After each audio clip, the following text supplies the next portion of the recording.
Hello, ladies and gentlemen, and welcome back. We are back with the Teutonic Order, no. The Prince Bishopric of the Teutons. Um, our wonderful crusading order has smashed through Lithuania and is taking a healthy chunk out of the Russian princedoms. Our main goal today being the cleansing of the heretics in Russia. Continuing right from where we left off, we're going to go on in and deck on Rawa with our Destroy Enemy CB. They are allied to Prizdi, but it really shouldn't be that big of a deal. We essentially have no coalition anymore, so it'll just be a quick 1-2 punch.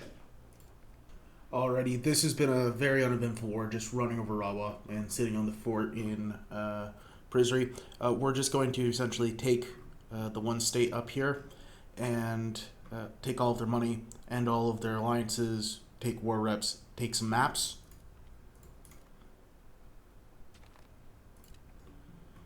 And with Rawa proper, we're just going to take our land back. No coalition worth worrying about is going to get formed. Perfect, just like that. Pike and Shot has appeared in Paris, and as well, the New World has spawned in Naples. Interesting.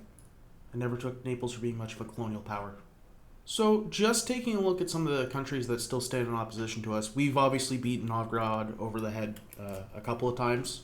There's also Smalinsk, who has about 12,000 levies, and the real problem with Smalinsk is their alliance with Kiev. Kiev, who holds a relatively large standing army of a couple thousand capable soldiers and about 20,000 levy. So that's going to be quite difficult for the Vassal horde to get through. And one of the other uniquenesses about Kiev is just how easy they're able to push control out because it's flat land and there's the nice the river that they're able to take advantage of right next to them. They really are able to get a lot of control going there. Those are the three biggest Orthodox states that stand against our ever-holy crusade. There's some smaller ones like Vladimir, Ryazan. Muscovy has been reduced to essentially a rump state, and the Golden Horde has collapsed in entirety. So perhaps we will be able to essentially bully our way into the area. I just have to figure out how to get around the speed bump that is Kiev. Since due to establishing a local governor in Novgorod needing a direct land connection of Teutons, we've have this wonderful little line shape reaching all the way up to Russia, or all the way up to Novgorod proper. I'm going to try and get rid of, or when I say get rid, I'm going to try and annex Upkeep and Vilnius to try and make the corridor look a little less garish. Eventually the Lithuanian Order and the Muscovian Order as well. I haven't quite decided what I'm going to do about all of these. Seeing as how spiritualist all of our vassals are released, it makes it quite difficult for them to actually culture convert the land if I make them Prussian. As such, I'm having to manually convert it most of myself, and I have quite a large number of states I need to be manually integrating anyway. So I may just leave them to fester and to administer the land in my stead anyway, considering most of this land is quite difficult to penetrate into with it being forest. Although it is all flat land, I haven't quite figured out how I want to tackle it all. Just unlocked university buildings. Hopefully the universities will give us a massive boost to our local cultural influence, as we are really struggling to do some of the culture conversions in some lands, and as well it'll make integrating our subjects faster the more cultural influence we're able to stack. Even against something like the former Lithuanian culture, we are still we are still getting hit with the malice of cultural influence, even though it's eroding. It's not fantastic, but hey, it's just what we got to do.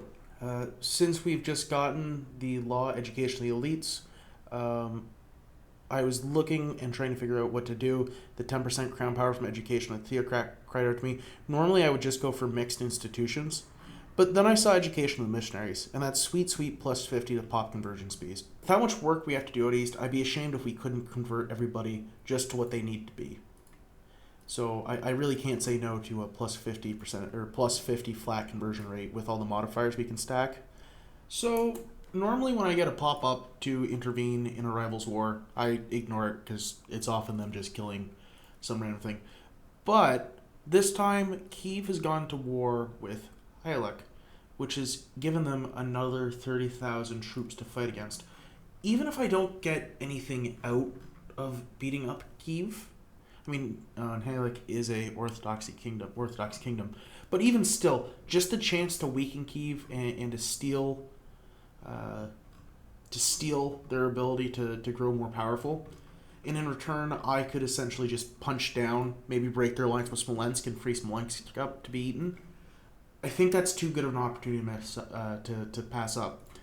So I think I do have to intervene in this war, and hopefully we'll be able to punch down hard enough. So, alrighty, so we have the 13,000 stack here, and this is mostly their professionals. So, kind of an interest. Oh, no, they're running away. I was going to take that fight to see just how much better levies are now with the professional nerf, but, well, I guess we are going in, and we're going to see how it goes. We're taking about double the losses. Our morale is crumbling. Our left flank has fallen. Our middle has fallen, and we took casualties about 2 to 1. So, can't recommend throwing levies against regulars still, but it's certainly not as bad. That could have been a stack wipe originally, I guess, but that hurt. Okay, the Serbians have retreated into a battle against the Kievans, but we're going to join. The Kievans are taking some pretty bad casualties from that. Their right flank has fallen, their center's fallen, and they took casualties about 2 to 1 ratio. Now, it does concern me slightly that it looks like the Kievan army is coming back north, hopefully with some vassal troops just 2 tiles up. We'll still be okay. I think they are running directly towards us. We would outnumber them. It's not going to be a fun fight. If the Lithuanians are coming, I feel much more comfortable. We just need to break through this fort line. Okay, oh, they've taken the battle. We're trading quite poorly. The vassal troops are thinking about marching in. The Kievan center is broken. And there they go. Yeah, we lost it about 2 to 1 there. But more importantly, those are troops that we don't really care about compared to killing their precious professionals. At some point, I should build a professional army. I'll tell you when I find the money for it. So hopefully now we'll be able to march up with our allies behind us and challenge the Kievans in Lecce, because the province is a forest and wetlands. They'd be facing a -2 to a battle there, so if we can get some numbers on top of it, hopefully in we go. And again, they're taking -2 to the battle. Let's slow on down and make sure we get the full experience here. We are trading better than they are. They're about 6. Oh, no. Now we're taking the bad side of the trade. It does look like the Kievan right flank is about to crumble. And fantastic, the right flank crumbles, and it looks like the Kievan left is about to crumble as well. And their left has crumbled, and now it just leaves their center to get cut down from both sides. And just like that, it's gone. Killed about 7,000 of them. That's really unfortunate. I was hoping to not get caught there. Alrighty, so out of curiosity, before I get hit over the head with the Kievan hammer, they would accept that, but they won't because I don't have 10% war score already.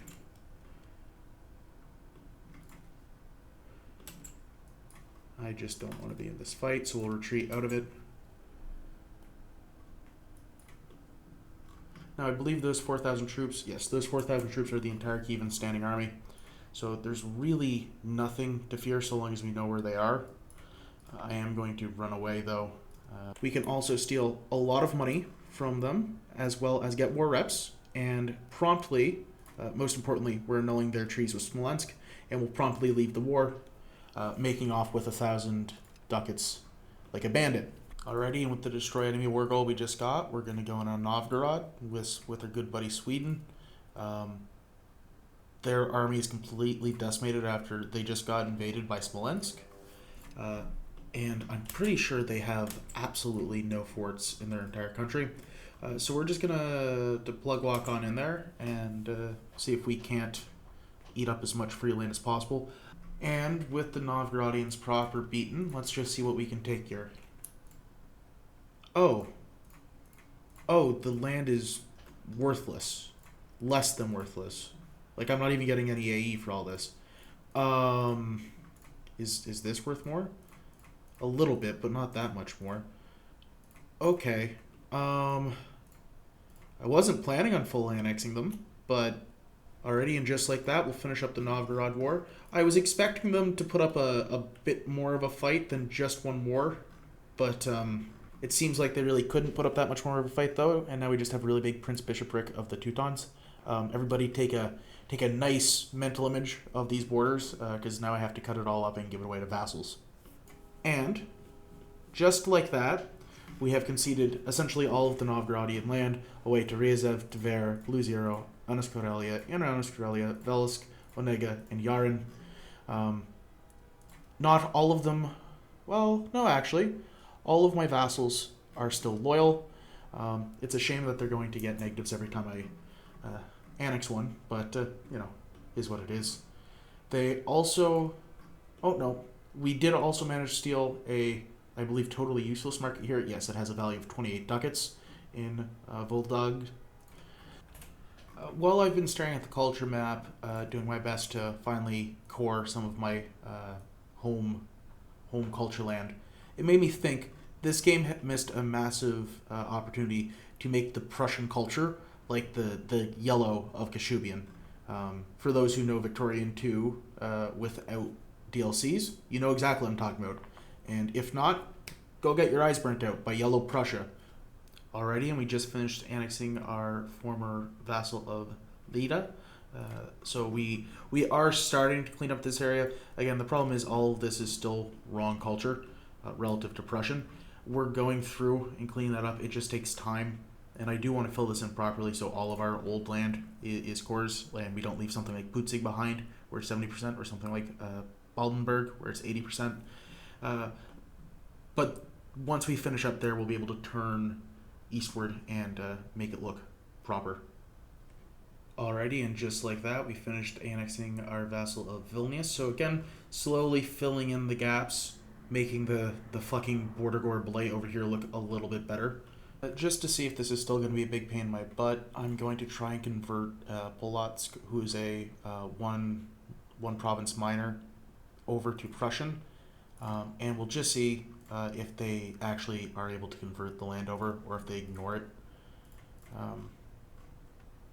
Obviously, they get given a small amount of Prussian pops at the start. Hopefully, they do bother to enforce the culture instead of just accepting Polotskin, but if they accept it, I can't force them to do anything about it. I think I have to slow down on annexing my subjects, obviously, because there's just so much land in so many states that I have to convert over, ignoring the fact that also there's all of this Novgorodian land up there anyway. Just to recap my experience on Polotsk, it seems that my earlier vassals just didn't have the right modifier stacked to overcome the spiritualist negative. Polotsk is culture converting stuff over to Prussian now. And just to verify that, I also culture converted Podlasie to Prussian, and I can also see that they're converting stuff over, albeit slightly slower, to Prussian as well. So I should be able to start spreading Prussian through other means besides just waiting to annex them and do it myself. Click declare with the Parliament approved claims, and march right on in there. Now, the goals of this war are going to be twofold. Obviously, we want to take land off of Kiev. As well, I want to break Vladimir's alliance with Smalinsk, and possibly take their northern land, as it should be quite cheap. We're going to ignore our front line with Kiev initially, resolve Vladimir, and then come back south. It's going to be a bit of a tight operation, but we should be able to make it work. So once we start getting into battles, I'll be right back. Of course, our vassal's doing what they do best and running into battle early just to get slaughtered. Alright, we're just going to take down this 6,000, hopefully before that other 19,000 are able to make it. Fantastic. Unfortunately, we're about to get hit. No, they decide not to. Alrighty. We're in a kind of a tense situation because our vassals in the south decided it would be better to throw themselves into a meat grinder instead of actually forming a single cohesive stack. So Kiev is kind of running around unopposed. We should actually be able to catch him here, and that should be it'll be a tough battle, but we should be able to do it. We're taking a negative, we're trading okay, and Vladimir has retreated. There's another free fight against 4,000 right there. And just like that, a big stack wipe. Those are the kind of battles we need to be taking. Alright, we're going to take a battle against Vladimir here again. It looks like their center is about to crumble. Again, we're trading very well into them. Yeah, their center is about to collapse, and they've lost. That's a 4-to-1 KD ratio. That's fantastic as far as I'm concerned. Oh, we've taken a battle again. Their flanks, and again, they're getting cut down. We're hardly losing anything. So we're going to take battle. We won't be at full morale, but what matters is hopefully we'll have the numbers to wipe their forces, hopefully. Yeah, just like that, they lost 2,000, we lost 1,000. That's the kind of ratio we need. We're going to take a minute to repair our forces, and then we're going to go right into that battle. Blast the... we're blasting them off that fort. We are taking some decent casualties from that, but they're crumbling, and fantastic. It did 8,000 casualties to 1,000. Okay, no, we have to rush in there and take that fight. Can't let them get away. And the trading is looking pretty even. Our middle collapses. His flank collapses. No, we're about to lose the battle. Okay, so we will retreat. We traded pretty evenly. We traded a little bit worse. But I believe we have enough manpower that we'll be able to keep fighting to see the next day. Tell you what, I believe we'll be able to get our money back out of this war. So what we'll do, we'll take a couple loans. We're going to take these mercenary armies, run them into Vladimir, hopefully sit on his capital, because the AI, once you're doing that, gets kind of skittish. Into the battle we go against the Kievan units in Harbvots. It's saying we should win. He's taking a negative. And just like that, they shatter. Much better ratio than it was before. And we're going to... Oh, okay. No, I'm sorry. The Kievan army is coming to oppose us here. Oh, because that has some actual professionals in it. I see. We're going to make sure we're balanced out. They'll be taking a river crossing force. They're going to be taking a -3 to attack us. And we have a very good commander. I don't like their odds.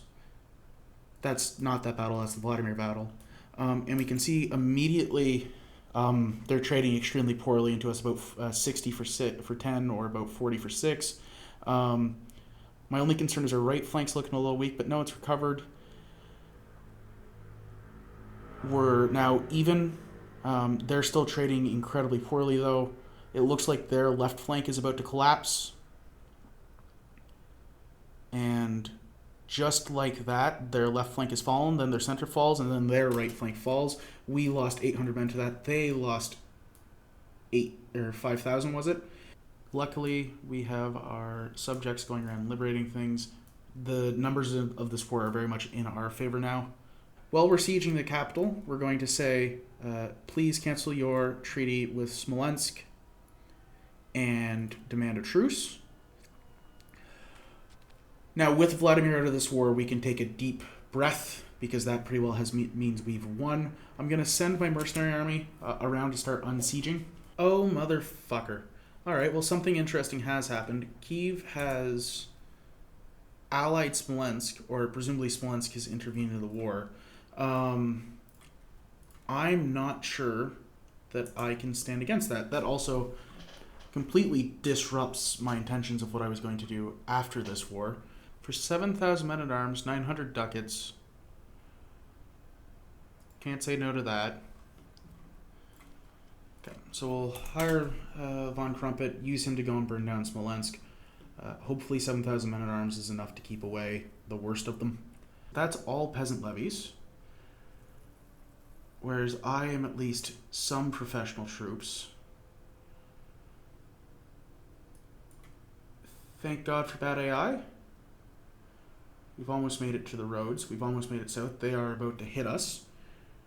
That's an unpleasant battle, I'm not going to lie. But, okay, our center's collapsed. We're going to send you to Mazir. We're going to retreat to Mazir. Not unrecoverable. Not unrecoverable at all. Kiev is entirely out of troops. Fantastic. Move on to Roslov. Tell you what, Smalinsk, I don't even need to take your fort there. Smalinsk has gotten in a battle somewhere. I saw that number ticking down way too fast. Oh, he's run right into me. Somehow I didn't notice. His flanks collapsed, his centers collapsed, and he's gone. Bloodier than I would have liked it to be, but get that shit out of here. 50 ducats, annul your treaties, give me war reps. Instead of 50 ducats, can I take this fort? Almost. Okay. Instead of war reps, give me that fort and some money. And get the hell out of here. Alrighty, Kiev, you and me, no more funny business. This was, again, a much more stressful war than I was expecting. I will take only 2,000 ducats from you because I'm a merciful god. Again, a very fun peace deal glitch. Oh, actually, we'll wait for that battle to finish up there. Maybe that'll look fantastic. That battle right there was worth 50 ducats to me. Alright, so we'll peace out with Kiev. Take all of the borderlands. Oh, and take a deep exhale. Let's just be nosy now and see. Yes, okay, my vassals are actually doing quite well at converting certain regions to Prussian. Well, actually, no. They have flipped back. Poltusk flipped back to their culture. And if we look over at Podlasie, Podlasie is still Prussian, and they are still culturally converting land, although they haven't converted Mazovian. Presumably because Mazovian is the dominant culture in the area and they've accepted it. But hey, we're 1 for 2. And if I look over at Leslau, they are still Prussian, and they are converting a lot of it over, which is fantastic. Hey, 2 for 3. We'll call it 1.5 for 3, which, hey, 50%. I'm sure somewhere that's passing. Just while we're running the parliament here, I came across promote urbanization for Lobau, which, of course, we always take promote urbanization. We're finally integrating the last 2 states from that first Novgorodian war all those years ago. That's just how slow it is to manually integrate. That's why you have to create subjects to integrate for you, so you can do other things, because the entire time I've still been culture converting in the actual Baltic homeland. It's just so... Well, I saw, and forgive me, I can't remember whose video it was, otherwise I would say their name, but I've seen the cabinet members be referred to as the mana of EU5, and there echoes some truth in that. I'm not sure if it's a perfect one-to-one, but this system, I hope to see some changes. Do I know what changes? No. There's smarter people in the world for that than me. But I would hope to see some changes to it. So my truce with Smalinsk has just burned off. I do have a follow-through on threat CB from one of my vassals. This is going to be still quite a large war. They have like Kharchev, Vazyama, Yaroslavl. So there's a fair amount of Russian princes who are going to be coming in on this. But I need to start to break into there one way or another. The Smolensk army is kind of running rampant down in western Russia, so we're just going to come down here and take the field against them. They're all peasant levies, so we should be able to just splatter them with our semi-professional stack. I would rather not run in on such low morale, but 2/3 should do it, and we should just smear them. We are taking a negative, but their entire center collapsed, and yeah, we traded 4-1, which is what you would hope for when you're running professionals in your stack and they're just running peasant levies. If you full siege somebody down, you don't have to wait out the timer. We're going to make sure we siege down the province before it becomes an issue, because again, if you siege down a province before the fort is there, the fort will never actually finish constructing. Just like that. Now we're going to run back north. I'm going to see if I can run over to Zvenigrad and siege it down, because again, if I can full siege down Vyzuma, they'll be forced to peace out. I might even be able to do something really gross and full annex them. Yeah. Alrighty, and just like that, Vyzama is full sieged, so we'll just piece them out for everything and 200 ducats. It does feel like religion, at least the Christian faiths, don't have as much stuff going on as it did in EU4. Now, whether or not that's a good or bad thing, I guess, is up to how much you like playing around with the Curia. But, like, being Catholic, besides doing the occasional vote, doesn't seem to do anything. I understand modifier stacking in EU5 is supposed to be less egregious overall. Jury's still out on that one. But it's an odd feeling. Oh my. And just like that, Portugal has discovered the New World 20 years early, but hey. You know, not as early as when I did it, but I guess that's okay. With Khrushchev, we're just going to full annex him as well. Again, yeah, that's a fuckload of AE with all of the Orthodox nations. Unfortunately, I don't give a damn about any of them. So I'm just going to full peace out and keep on going. Yaroslavl, we'll take everything and all your money. Thank you. Have a good day. So let's enforce demands on Smalinsk. Oh, look at that. Much disgusting. We've made good headway into the Orthodox lands, that's for certain. And if you want to see the antagonism, we've definitely left a lasting impression on essentially all of the Orthodox kingdoms. I mean, Kiev has theoretically, 221. That's why on the day the truce ends in about a year, a little less than a year, we're going to have to be going in, because I cannot let them join a coalition. Alrighty, well, I just finished cooking hot border soup, and as you can see, there's some real crimes being committed in Russia. Smolensk is essentially a big circle. I accidentally gave away this province to Boltosk, and I don't even know how far over Diplocap I'm about to go. So let's hit the month tick and just see how bad it gets. Oh, no, didn't even need a month tick. I'm already 7 over. Let's see if it gets any worse on the month tick, though. No, so it's going to hold at 7. Alrighty, so first order of business is I have to start integrating some of my my earlier vassals. Most of these are historical, like you can see I just spat Yaroslavl back out, but again, most importantly, they are all Catholic bishoprics, so we can spread the good word. Even if they're Muscovite, they're welcome in the church. Now, you might be wondering why I've kept this lovely random piece of Russia,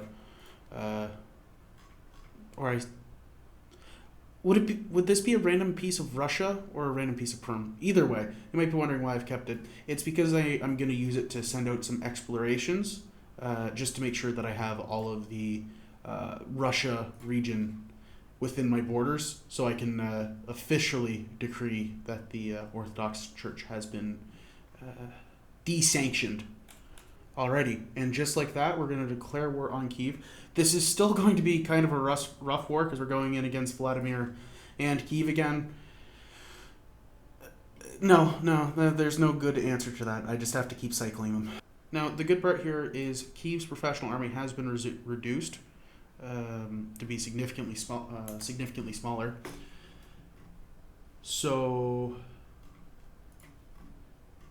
hopefully, this war will go smoother than the previous one. Though I'm not going to lie, it's going to be a little bit tight. We're facing 60,000, or we're 60,000 men against 40,000. I will happily take that fight against Vladimir, with their 20,000 men. So we take the field. We are taking a negative. We're exchanging pretty positively, though. Their center collapses 4,000 to 7,000 is a good trade for me. Because I'm not sure I can take another fight. Make sure that we're considered balanced. It's saying I win.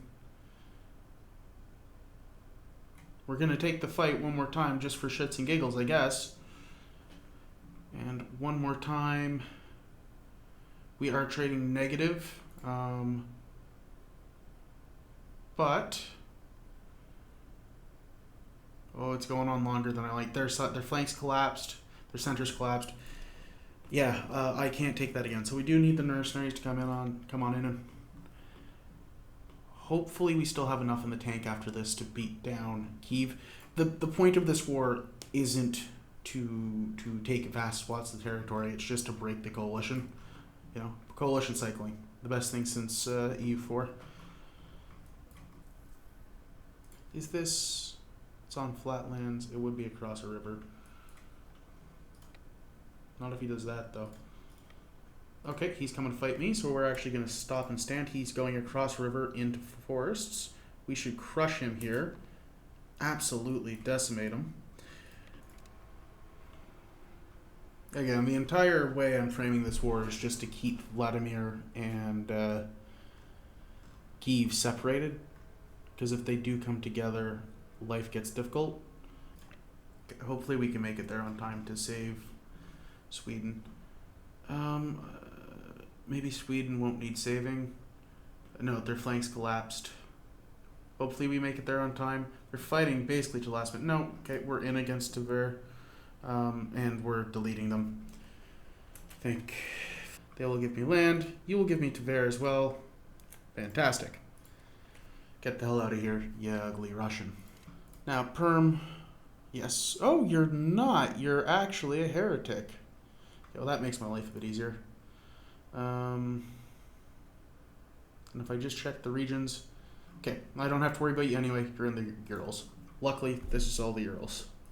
I have 2 years with roughly both my mercenaries to win this war, or at least win it enough that the Ukrainians can't, or the Kievans can't. Alrighty, so I'm going to march my 8,000 mercs over here.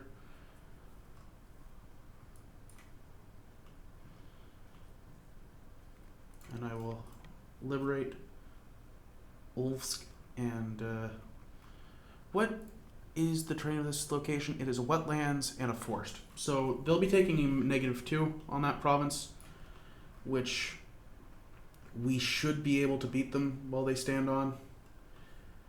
I just need to make sure that they don't take it before I get there. They're already at a 70%. It's a little dicey. Not impossible, just a little dicey.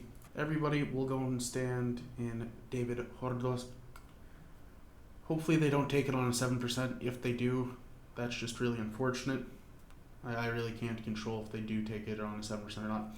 On a 28%, I can't risk that though, so we're going to first regather the morale of the men off the long march, merge together, make sure it's all balanced out, give them another day of rest. Fantastic. We're going to march on in there now. We should blow them off of that fort, no questions asked. There's so many professionals here, and they're taking negatives quite severely. They're losing about 100 men a tick.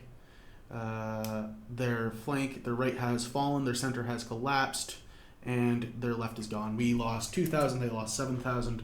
That's a pretty good trade if you ask me. We're going to run down south, follow up into their 7,000 stack down here. So now again, it's just going to be a slow war of winning. We've broken them, we outnumber them. It's just a matter of getting there. We are taking the battle against their 7,000, the right flank, their center is gone, blew them out of the water, 300 men to 4,000. That's what I call a pretty clean win. But yeah, it's just a matter of pulling this back inch by inch.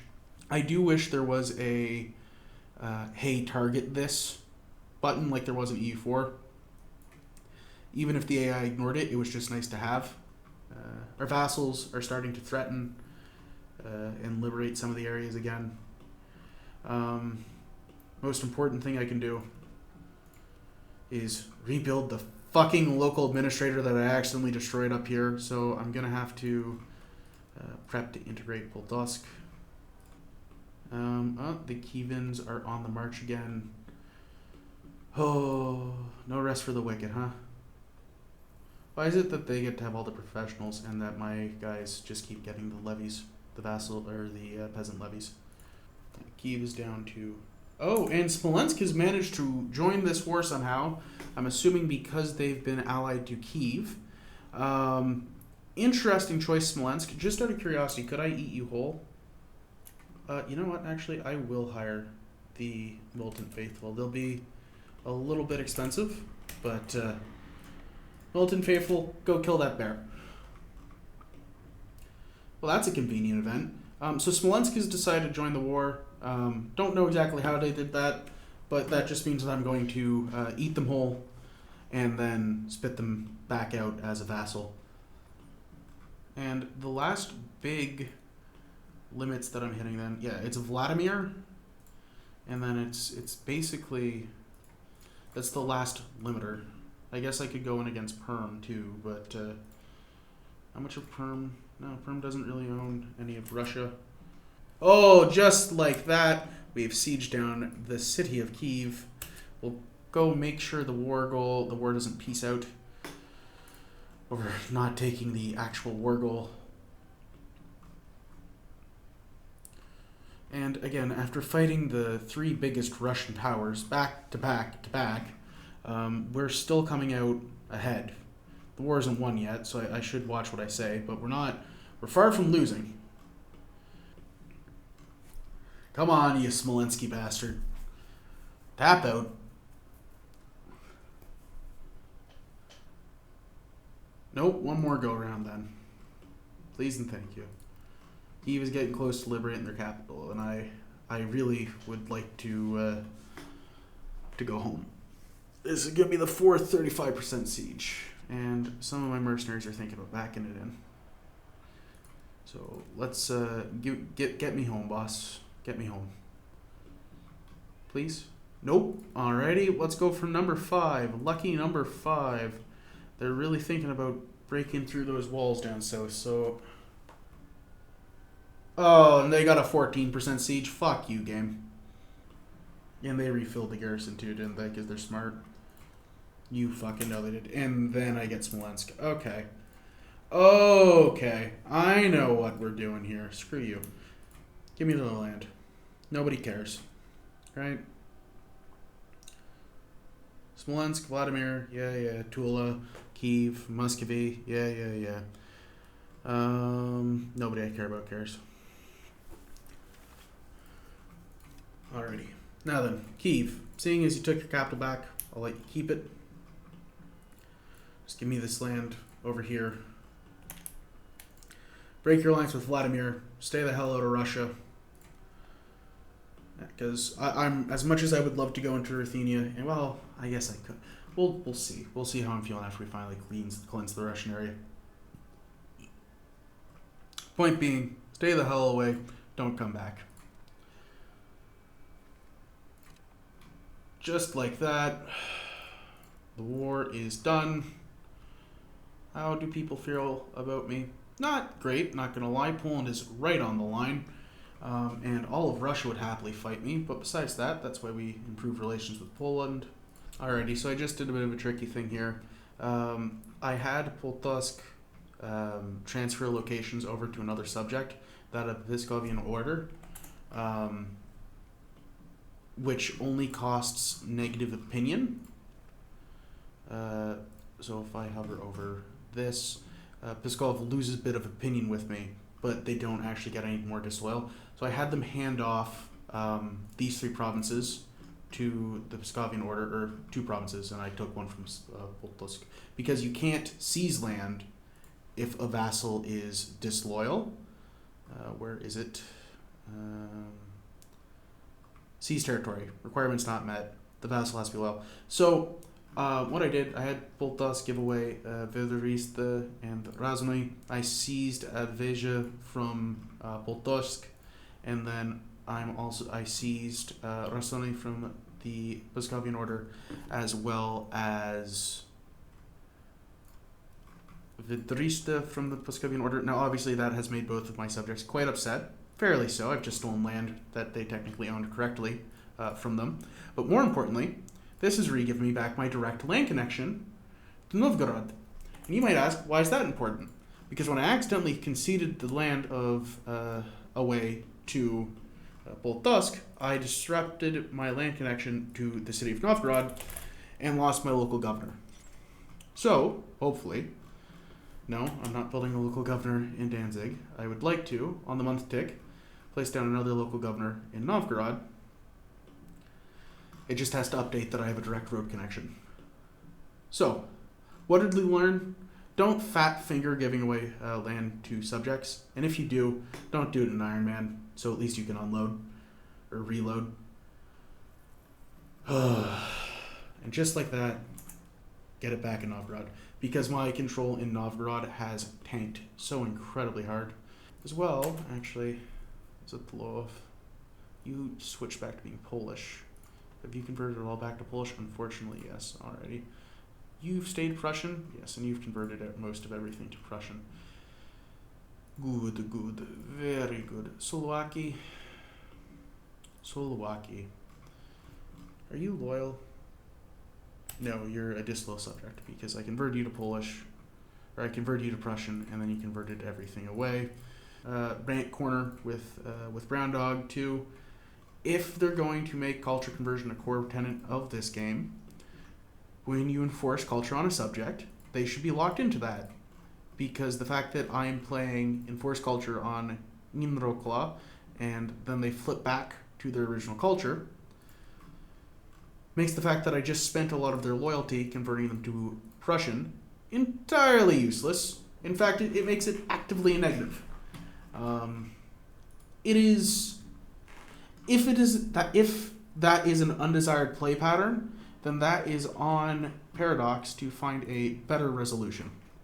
Russia is very swiftly becoming under our boot. We still need to get over through Vladimir, Rostislav, and Artsk. Now, Muscovy is going to be interesting as they are obviously the power of the region. They are also in a union with Georgia, which I haven't fully resolved how to deal with yet. In fact, there's a lot of powers in that region that are in a union with Muscovy. Because Vladimir is the last real hurdle, like I'm going to be ping-ponging between them and Kiev. But they don't have a real standing army. So long as I'm able to keep that down, it won't be a problem. Another note, if integration is going to take as long as it does, then vassals are a necessary play pattern. And if vassals are a necessary play pattern, then interactions with them need to be within players' control. For those wondering how my border gore colonization up north is going, we just finished the colony of Teutonic Karelia, so we will keep it for ourselves and then immediately hand it off to Anis Karelia. Seed province of Karelia. Congratulations. Again, enjoy your wonderful, wonderful province full of fur, lumber, fur, fish, wild game, lumber, and wild game. Truly a cultural bastion. Up here, are they a one-state minor? No, they're a two-state minor. I wonder if I could make a Prussian colony up there. Let's try it. Let's come back to Onega in a bit and see if they actually stayed with the culture or if they all ended up staying as Novgorodian. Alrighty, and our truce with Vladimir is about to pop. So as soon as it does, on the 30th, we'll smash the pause button, go to declare war, go with follow through on threat. We are going in against Helik, Gordets, and Vladimir. We should be more than okay. Now, our goals against Vladimir this war, I don't believe we'll be able to remove them completely. We will take all of this wonderfully useless northern stuff, as well as cut them off from as many other countries as possible. Well, you know what? We can take quite a surprising amount of land from them. But again, this is all of their non-core, not that it isn't cored, but it's poorly controlled, I should say. Because the cost of these provinces gets higher the more control they can exert. They really can't exert any control outside of that circle right there. So this is roughly free. Alrighty, we're about to go in on the Vladimir army in Tarusa.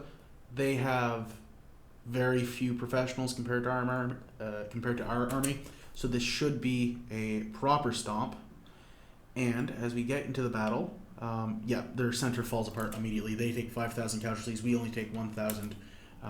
Really couldn't have cleaned up much better than that. When we do get our next local governor, which should be coming later in the age, I'll probably drop it on Moskva once we have the city. If not Moskva, possibly. No, I really can't see any city that would be worth it. The only other city that would be worth it would be Kiev, but I don't think I want to go into Ruthenia. Yes, they're ruled by the false church of Eastern Orthodoxy, but I'm focused on cleansing Russia. Does that mean that I won't go in there and acquire some of their land? No, but no reason to push it. Shit. Okay, so what happened here is Onega was disloyal as I forced them to be Prussian, and Vladimir was able to sneak up and take some of their land. So, to conquer my vassal back, I'm going to have to give up roughly one state. That's so unfortunate. I guess there's nobody to blame there but myself, but that does really suck. Alrighty, and we're taking battle against them again, and it's a blowout. It's 2-1 casualties. Very unpleasant to be a peasant going against a properly trained soldier. Oh, and just like that, Gorodets has also fallen. Alright, so first things first, to Gorodets we will take everything, including all of their money. And Gorodets really is the border of the Russia region. Like, as you can see, I'm going to be going down pretty well right to where Samara is. Directly on top of Samara, in fact. Hopefully we can do that before the Age of Discovery is over. Either way, that leaves roughly to be conquered. Ryazan, Atrask, Rostiflav, all should end up under the Teutonic banner. Alrighty, just like that, Vladimir is finally willing to throw in the towel for a 99%, essentially a full peace deal. We're going to take all of his northern holdings and the vassal he took from us back, as well as basically everything besides his core territory. 314 AE. Nobody really cares. Let's see here. Vladimir cares, Tula cares, Kiev cares. Of course, basically... Wow, yeah. Basically, the Orthodox world cares and nobody else does. And if I go and look at that map mode, yeah, that pretty well stays true. I'm going to go and figure out how to untangle this hot mess of border gore, and I'll be right back. Alrighty, and just like that, another wonderful batch of hot border gore soup is cooked up. This is getting a little bit ridiculous. I am now 10.64 out of 7.63 over my Diplo cap, which is putting quite a damper on my crown power. The key highlights are Rostov. Most of these are historical tags, such as Murom, Rostov, Blue Zero, Vizayama. A lot of them are. It's still not great. I believe Nizhny Novgorod is as well, yeah, and they'll give me a good CB when I go on Vladimir again. My next war is definitely going to be against Muscovy. It's just going to be a moment before I'm up for that. I certainly want to consolidate some of my western holdings, and then I will consider looking east. Maybe annex Tver as well, just to set up so that I can use the city of Tver or Moskva. Could I go in against Moskva? Theoretically, I could no CB it. That would put me at war with essentially the entire Slavic world, which I'm not desperate to do, as well as the King of Georgia. Right. Yeah, so this is going to be a big war when I get to it next. But for the moment, I'm just going to consolidate, ready the nation, build up the economy, and we'll get right back to that. Other important thing, sorry, it's been a lot. We finally finished integrating all of our Novgorodian land, so now we can focus fully on integrating our assimilating pops. And as you can see, actually, instead of colonists, why don't you assimilate here? As you can see from a couple different map modes, one, everything is cored, most importantly, or everything is integrated. Much more of our land is being considered core land. And if you look at the culture map mode, we can see that Prussian is spreading quite comfortably through a lot of our land. The Visby Brotherhood, we're pushing into what was our old Lithuanian land. Our Vassal is getting through it. I still need to write what's happening here. But really, everything is coming up Millhouse. Alrighty, so by improving cultural relationship with a couple of our subjects and by dumping a whole lot of prestige for me to make it a positive, I can accept Novgorodian by only going over my cultural limit a little bit. And by accepting Novgorodian, we will hopefully gain a bunch of cored land up here, and that'll make our Novgorodian subjects hopefully happier. Again, I'm iffy on if I want to keep Novgorodian, but our battle here is against the Orthodox Church, not against the Russian people. And just like that, with all of those fantastic cores, with all those wonderful cores, hopefully that'll make pushing control in this area, again, just that much easier. That means that, we're going to be hitting like 50 in the city of Novgorod herself. We'll be getting up to 96 control. And every time we annex a vassal up here, that land will also be cored. Alrighty, so again, kind of funny thing just happened here. Apparently I've managed to form a union with not one of my vassals, but a society of pops? Yes, with a society of pops. Where are they? Can somebody... Oh, fantastic. Yes, a society of pops... Can I... No? Of the Mansi people? I believe? Let me... How do I see that? Yes. Yeah. Okay. I don't even know to begin how to... I have managed to have the Tevian people who are Catholic manage to, for some reason, have my Prince Bishop be elected the leader of their tribe or group. Which is... That's unique, if nothing else. I don't even know where they are on the map.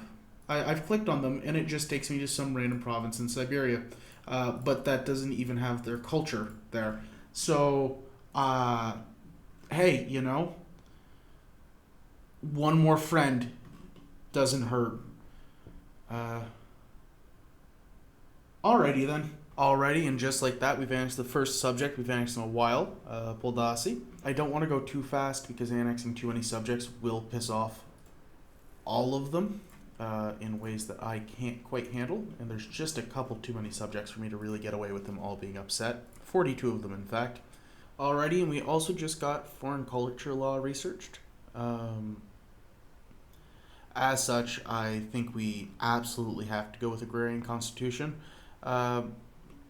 Blood tax on foreigners also seemed decent, as well as integrate foreign tradition, but we have enough cultural influence as I've just been pumping out universities. Blood tax on foreigners, we really don't have that many foreign cultures in us now that I've really gotten the ball rolling. Allow foreign rituals, that's just not the kind of gameplay we're doing today. So agrarian constitution is really the only choice that's left, and that sweet 10% proximity speed is just a cherry on top. My truce with Vladimir just came to an end, so we're going to jump on in there, beat the snot out of him a bit more, and Really, yeah, that's just it. There's not going to be too much of a fight here. So if anything interesting happens, I'll let you know. But otherwise, I'll just skip till when it's done. Alrighty, and after beating Vladimir incredibly thoroughly, I think this is the only time I've actually had a war go to 100% war score. We're going to full annex them, take 400 ducats, and I'm going to get on cooking my beautiful, beautiful, beautiful border gore soup. And just like that, we are one step closer to bringing the Catholic Church to all of Russia. We have, again, cooked up some wonderful border gore soup with such classics as Suzdal. Gordets is back on the map. They've just moved slightly west. The King Bishopric of Przesdal-Sileski, who's, of course, under our Prince Bishopric. So I'm sure there's no power struggle there. Kolomana has the other half of Moscow. It's Kashin is in two pieces. This is awful. Tver looks like the capital letter H if you squint a little bit. It's just great. And while we're on that note, we really just have a couple small pieces left. I do have a large coalition that I will have to get through. Mostly, well, large is relative. It has the Principality of Kiev and Moscow in it. And Muscovy. And the problem with fighting Muscovy, of course, is that by fighting Muscovy, I have to take on the King of Georgia and the rest of their personal union as well, which is 1, 2, 3, 4, 5, 6, 7, 8, 9 countries, which is a little more than I would like to. However, that won't stop me from naming Muscovy my rival. Alrighty, and just like that, we've annexed Slovakia, something like that. And their land wasn't totally converted over. Some of it was still left as Masovian, and they have some trace Sodovian provinces. Our map keeps looking better and better and better. Alright, so Kiev just decked on Halych, and I have the option, because I'm Kiev's rival, to join the war against them. And I think I'm going to. You might wonder, okay, well, if you want to deck on Kiev, why don't you just deck your own war so that I can have a war goal that I control? That's because Kiev is both a member of the coalition against me and also sponsoring the independence movement of a couple of my vassals. If I go to war with them, I believe the independence movement rises up against me, which is something I really don't want to deal with. Whereas if I join a war, technically as the defender, then Kiev will hopefully be split two ways, because it's against Halych. Halych has the ally of Wallachia, so that's already about 30,000 troops. Kiev only has 40,000 troops, which roughly I can match. And it's just bullying a rival. Is it peak play? Maybe not, but due to the fact that I'm basically capped on how many vassals I can have, going in there, beating up Kiev, stealing a couple ducats is essentially all I can do while I'm waiting around improving relations with vassals. Because annexing just one vassal gives a minus 50 opinion hit to all 40 of the other ones. And I have to go around and individually burn off that negative modifier with all of them by improving relations. It's slow going. If I do it too fast, they start forming independence movements. It's really unenjoyable. Instead of doing nothing, I figure I may as well bully one of the people who are coming to fight against me. Let's join the war against Kiev now. I'll update you if anything interesting happens. So I was zoomed in, keeping track of the Kiev war, and I look up north here, and I'm just looking over, making sure all my vassals are okay, and I notice a little blue blob. And sure enough, France has decided that it needs to lay claim to the colonial charter of whatever godforsaken Arctic Circle is going on up here. So that's unique. We're going to have a border with France. Just going in for a fight here. This is my professional forces going in against the heathens. Nothing crazy going on, but I just it's neat to see two professional armies go at each other. And I gotta say, the Kievan Rus have hands. We're trading well into them, but they are hurting our morale. Just like that, they've routed. But that was not a bloodless battle. It certainly gave the lads a bloody nose. Alrighty, and just like that, we're going to return some of our vassals' core territories from Kiev, take war reps, and take 25 or 1,700 ducats for hijacking a war that turned out pretty profitable. I don't really care if Halleck lives out of that, but always happy to profit from somebody's misery. Nothing crazy is happening, but I did get this event that's phrased funny. Ludwig Hegel from the land of the Teutons has arrived at our doorstep, seeking our protection from the lack of our censorship laws. If we do tighten our laws, he might leave us just as he left the Teutons. So he left the Teutons to come to the Teutons. I think he got lost. Oh, also hilarious. Didn't notice that. Of the Abbey of the Teutons, the Catholic organization, because I just promoted the Regency Council, he came out as Orthodox. So we have an Orthodox abbot leading our Catholic organization. Oh man, EU5's a trip. So I've been navigating some subjects being quite disloyal. My Diplo capacity I was just too far over it. I've been managing it by spamming out essentially just an ungodly amount of embassies in all of my subjects. And as much as I would love to be going in on Muscovy or in the coalition as a whole, I just can't. As soon as I gear up for war, my vassals are disloyal, and whether or not their troops are competent, I can't have them just sit there and be ignorant, or worse, have what happened to Onega and get annexed. By the way, the fact that France is colonizing northern Russia is and continues to be ungodly. And just like that, as we're busy spreading Catholicism to the Orthodox wastes, Lutheranism has spawned behind us. So hopefully this fringe sect of Christianity won't grow any larger, just as Hussite withered and died. You can see actually on the conversion map, Catholic is really starting to filter in to what was all at one point Orthodox. I mean, look at all of this former Novgorodian land, and slowly the Smalinsk land and the eventually the Muscovite land will flip on over as well. Actually, while we're at it, let's also look at the culture map mode. Prussian is doing so much better than it was before. We've really pushed in essentially into all of Lithuania and what I would consider part of Belarus, possibly. Well, I suppose that'd be modern Poland. But everything is cored from game start, except Culm. It's just not worth me converting over this one random town when I could be doing it on the state level over there.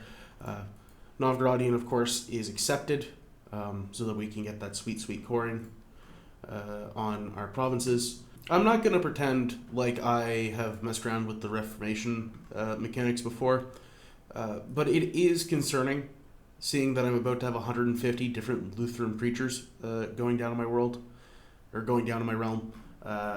Luckily, I do believe I can convert them all back incredibly efficiently just from my passive conversion, on being a Catholic abbey and all. My only concern is that my vassals might not be as efficient, and I really hope that they don't end up falling prey to the falsities that the Lutheran preachers profess. I really would hate to have to cut down the weeds in the garden, so to speak. In a devastating turn of events, it turns out our abbot again, the leader of our entire nation of Catholic Crusaders has decided that he wants to convert to Hasitism. Oh boy, we really, really should do something about that. Can I make you? Nope. All right. So first a Muscovite Orthodox, and now a Prussian Hussite in charge of the Catholic organization. Alrighty, so to break up the vassal independence movement, I'm going to take a slight gamble. I am going to deck on Muscovy. Their PU member of Georgia is hopefully occupied, getting burned down, which will keep them smaller. So roughly this war, I'd like to run in, smash Kiev, get them pieced out after the first year, then go in on Muscovy. Once I don't have to worry about expanding outward anymore, even if my vassals get uppity and I have to fight them, I can definitely fight the vassals on a one-on-one. It's just if a foreign power comes in, like Kiev, I'll go in, extract some wealth from Kiev, go in, destroy the Muscovite Patriarchate, and finally finish out the rest of Russia, hopefully in quick succession. That's basically all of the states I need are left in this war. I have a bigger standing army than any of them really should be able to muster, with 13,000 standing men. Kiev can't match that. Muscovy certainly can't match that. Georgia can't match that. So yeah, I should be able just to roll them over, and we'll go from here. So make sure I deck on Muscovy with claims on province CB, and away we go. Now, I do have to be careful, as some of my subjects are disloyal. Not just disloyal, actively rebellious. Now, the problem with rebellious subjects, as I was reminded with Blue Zero up here, is if they get sieged down, they can be force pieced out. So I have to try and keep in mind which ones, and unfortunately it is most of the ones on the Kievan border. So definitely want to make sure I don't let Kiev siege anyone down fully. As the war gets going, I'll fill you in if anything interesting happens. Again, the goal isn't to beat Kiev here, it's just go in and piece them out. Oh. They have nothing I need. Well, could I save their people from the false god, from the false church? Yes, but considering Catholicism has a pretty bad rash going on right now, I'm going to do my best just to ignore it. Yeah, this war is won. We have 180,000 men at the field, and they only have 25. It's just a matter of time. Gotta wait that year to sue people for separate peace. June of this year, and of course I have to give them a reason to want separate peace. Once we finish on this sport, I'll go and delete that stack over there, and we'll piece out Galak Mirsky for all of their money and their single tile. Yeah, fantastic. So we'll take essentially all of his maps,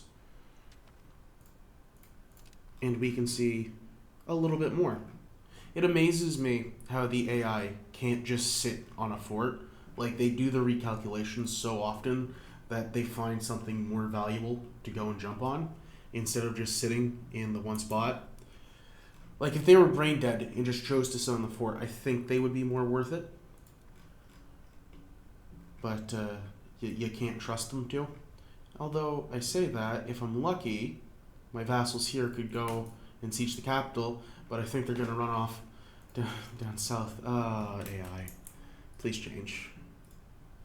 Please change. Guys, you just need to take that. Like, I appreciate what you're doing down there, even though it's all outside of the Russia area. I just wish you would have, taken him for the state that I needed, because let me just make sure here. Yes, and then with that state. Are those in Russia? No, those are in the Pontic steppes, so you can keep that. Yeah, you're right on the border there. So yeah, this will just leave me with Ryazan and Solovistovo. That's got to be a tongue twister.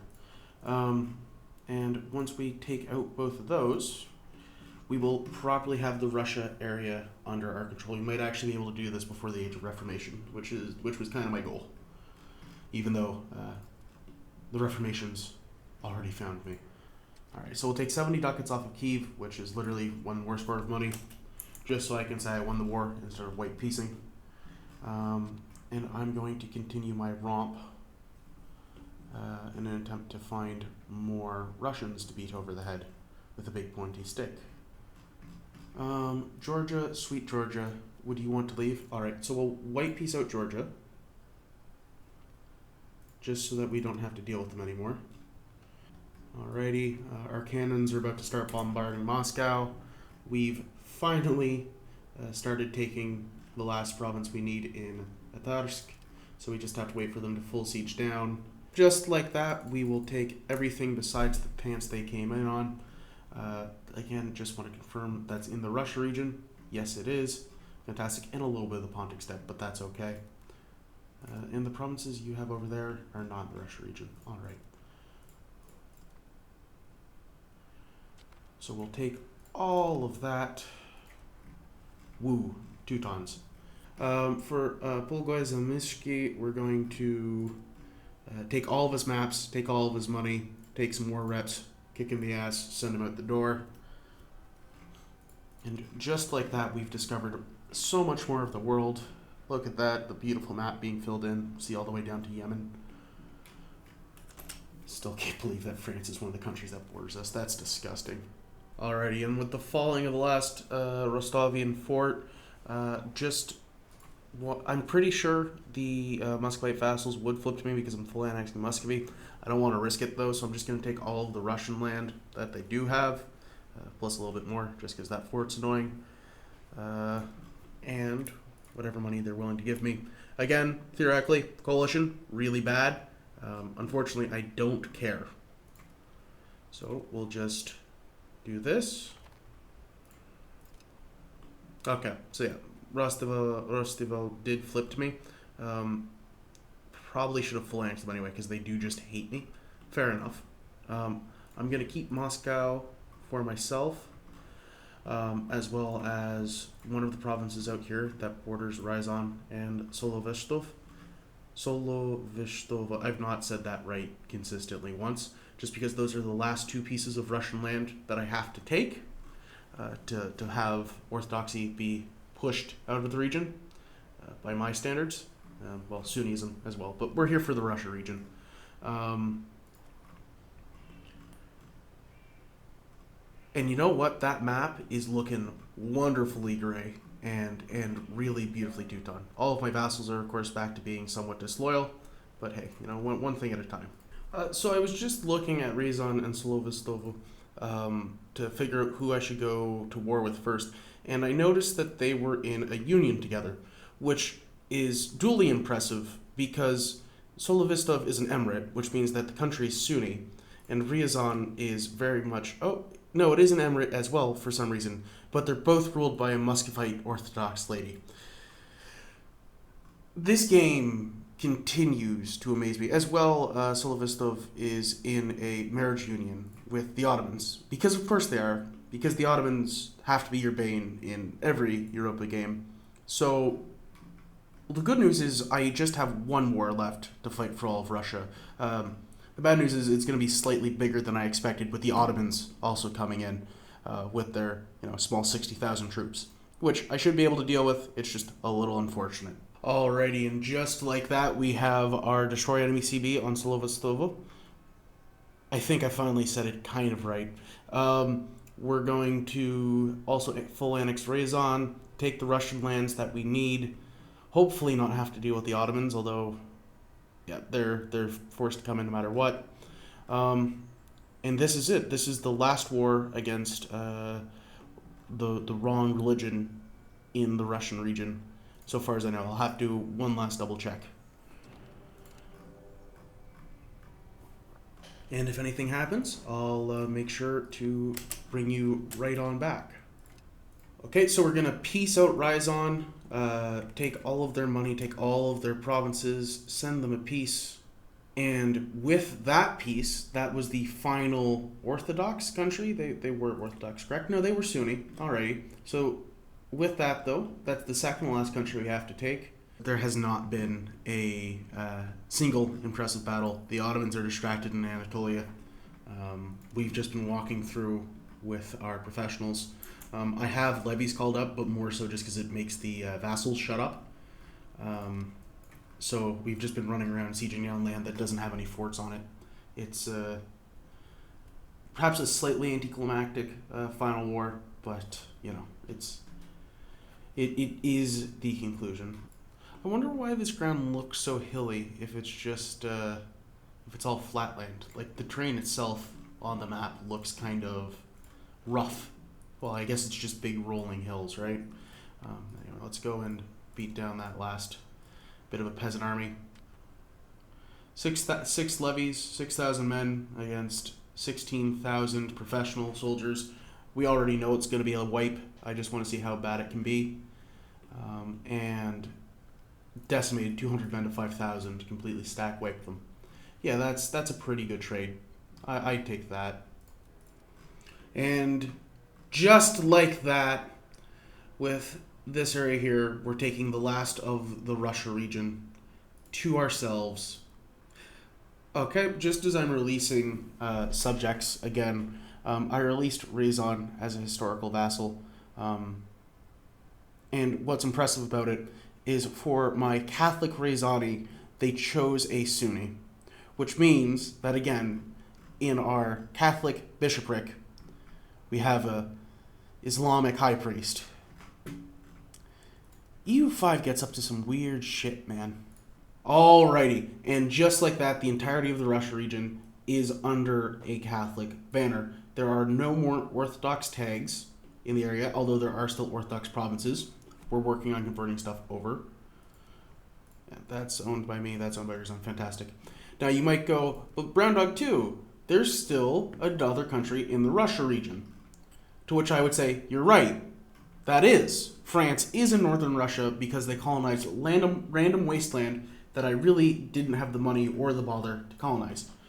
My two reasons for why I'm not going to deal with that is, one, it's France. They have 200,000 people. They have 10 million pops, 200,000 soldier pops. And two, they're a Catholic kingdom, so I have no quarrels with them. My goal was to bring Catholicism to Russia, and we have done so in spades. There's from the foothills of the Urals to the verdant forests of Belarus, all the way to the Vistras of Königsberg. We have spread the good word. Now, unfortunately, there has been a small Reformation, and a couple of countries have jumped ship. I believe Sweden has joined in with the Lutheran rebels. Yes. But all of my vassals are bishoprics and should be religiously locked. I'm going to play this out just a little bit more to see if we can make it convert more land on over, as well as culturally convert some land on over. But just to show some of the funny map modes, in case nothing interesting does end up happening. Culturally, Prussian is much stronger than it was at the start of the game. We actually control our core area and have integrated everything up to essentially modern-day Lithuania. As well as religiously, obviously we're just looking at this. Catholic is doing very well in Eastern Europe. What else do we have that's interesting? Proximity to the capital. Everything is in good proximity. My next steps would be to integrate Rizev and Vyazma and put down a local governor in Moscow. So we would have like 3 main centers of control. So it can kind of bleed out from there and then slowly start eating away at my vassals. Downsides, I don't think I would ever actually be able to integrate the Livonian Order. Like, it's saying it would take until 1604. I don't totally believe that. I don't believe I could actually integrate all of these vassals before the end date unless there's a tech I'm unaware of in there. Otherwise, Culturally, I would have to make a choice between Novgorodian and Muscovite. I think I would embrace Muscovite and eventually culture convert over Novgorodian, but that would be a little bit painful. Yeah, so that's the game. Looking at my buildings, we have a shitload of Lutheran preachers. Apparently, they don't matter because we're able to passively convert them all away. Spinner guilds are most built building. Tailor guilds we have a fair amount of. We have 29 universities. Oh, we were able to get the cultural influence of Prussian up to 575. For comparison, if we look at the world map, some of the most influential cultures, yeah, were comparable to the least powerful great power, if that makes sense. We're about 100 cultural influence short of France. Again, if anything interesting comes up, I might pop in at the end. But if not, thank you very much for sticking around, and I hope you all have yourselves a great day. Please click the subscribe button, throw me a comment. This has been an absolute blast of a campaign, and all of the kind words and comments I get really do encourage me to keep going. Thank you from the bottom of my heart. This is it's really nice to be able to bring a game that I enjoy to people and to hear positive things that they say about it. On top of that, if you have any funny campaign ideas or things you want to see, please leave them in the comments. Let me know. Let your voice be heard, so to say. At the moment, I'm pretty hungry for campaign ideas, so if you had something that you really want to see, throw it out there. Either way, this has been Brown Dog 2, and you all have yourselves a great day.